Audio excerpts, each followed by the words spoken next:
ભારતની આ પવિત્ર ભૂમિને પાવન કરનાર ઋષિ મહાકવિ પંડિત હર્ષને આજે આપણે વંદન કરીએ. ભારતમાં જ્ઞાનની નગરી કાશી વારાણસીમાં પિતા હીર પંડિત અને માતા મામલ દેવીને ઘેર અંદાજે ઈસવીસન 11મી સદીમાં પંડિત હર્ષનો જન્મ થયેલ.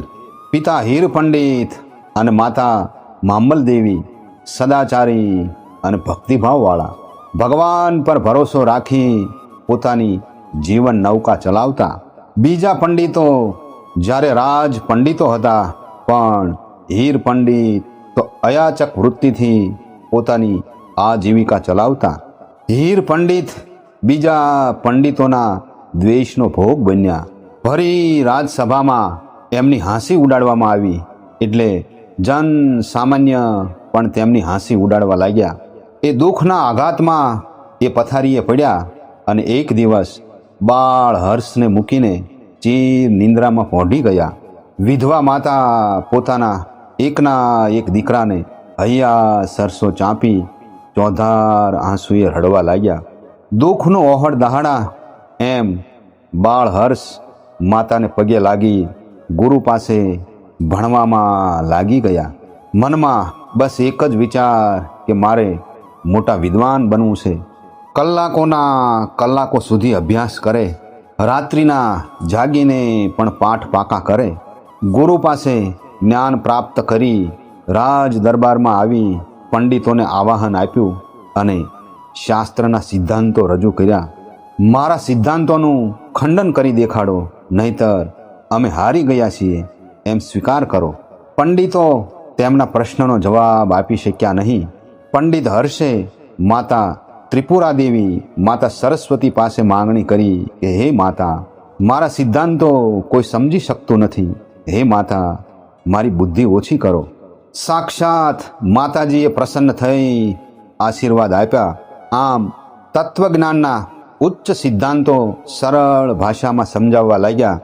ફરતા ફરતા જયચંદ રાજાના દરબારમાં પધાર્યા અને રાજાને કહ્યું કે હે રાજા, મદને સ્ત્રીને અસ્ત્ર બનાવ્યું, પણ તમે તો અસ્ત્રને સ્ત્રી બનાવો છો. રાજા પંડિત હર્ષની વાત સમજી ગયા. પંડિત હર્ષની વિદ્વતા જોઈ રાજા પ્રસન્ન થાય છે. જે પંડિતોએ પંડિત હર્ષના પિતા હીર પંડિતનો ઉપહાસ કરી અપમાન કર્યું હતું, તે પંડિતો પણ હર્ષને પગે લાગ્યા અને પંડિત હર્ષની માફી માગી અને કહ્યું કે અમને ક્ષમા કરો. પંડિત હર્ષે વેદાંત ઉપર ખંડન ખંડ ખાદ્ય નામના ગ્રંથની રચના કરી. વિશ્વમાં એ ગ્રંથ અજોડ છે. ત્યારબાદ જન સામાન્ય સમજી શકે એવા મહાકાવ્યોની રચના કરી. નળ દમયંતી, નૈષદ ચરિતમ. પંડિતો કહે કે તમારું આ કાવ્ય સરસ છે, પણ એ દુર્બોધ છે. આમ એ સમયે આ ઘટના વિવાદાસ્પદ બનતા કાશ્મીરમાં સરસ્વતી માતાજીનું મંદિર હતું. એવી માન્યતા હતી કે તે મંદિરમાં પુસ્તક મૂક્યા પછી 24 કલાકમાં સરસ્વતી માતા ખુદ નિર્ણય આપતા. જો એ પુસ્તકમાં કોઈ દોષ ના હોય તો 24 કલાક પછી પુસ્તક એની એ જ સ્થિતિમાં ત્યાં રહેતું, અને જો દોષ હોય તો પુસ્તક મંદિરની બહાર ફેંકાઈ જતું. સેંકડો વર્ષોથી કોઈએ એવો પ્રયોગ કર્યો ન હતો, પણ પંડિત હર્ષે સરસ્વતી માતાજીને મંદિરમાં પુસ્તક મૂક્યું. પુસ્તક મંદિરની બહાર ફેંકાઈ ગયું. પંડિત હર્ષે માતા સરસ્વતીને પૂછ્યું કે હે માં, મારા પુસ્તકમાં શું દોષ છે? માતા સરસ્વતી દેવીએ કહ્યું કે હે વત્સ, તારું કાવ્ય અલૌકિક છે, પણ 11મા સર્ગમાં 66મા શ્લોકમાં તે મારે માટે વિષ્ણુ પત્ની શબ્દ વાપરી મારા કૌમાર્યનું અપમાન કર્યું છે.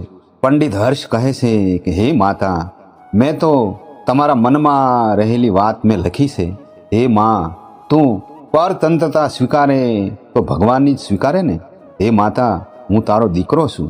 માતા સરસ્વતીએ એ કાવ્ય માથે ચડાવ્યું અને પંડિત હર્ષને આશીર્વાદ આપ્યા.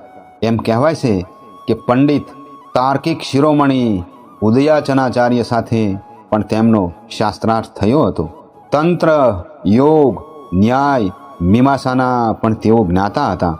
ખંડન ખંડ ખાદ્યમ સ્થૈર્ય વિચાર પ્રકરણ, શિવ શક્તિ સિદ્ધિ જેવા મહાન ગ્રંથો, નૈષદ ચરિતમ, વિજય પ્રશસ્તિ, ગૌડોવિષ્કુલ પ્રશસ્તિ, છિંદ પ્રશસ્તિ, અર્ણવ વર્ણન અને 9 સાહસાક ચરિતના પ્રણેતા ઋષિ મહાન કવિ પંડિત હર્ષને આજે આપણે ભાવથી વંદન કરીએ.